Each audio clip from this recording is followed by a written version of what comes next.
துன்பம் துணையாய் நடந்தாலும் தடைகள் படை போல் சூழ்ந்தாலும்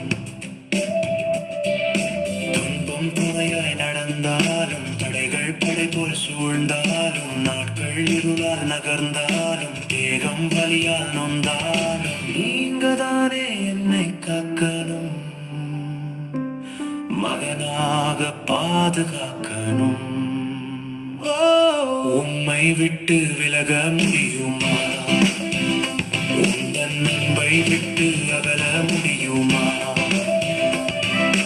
அழகிய கனவுகள் இடிந்தே கலைந்தாலும் வெள்ளாரை போல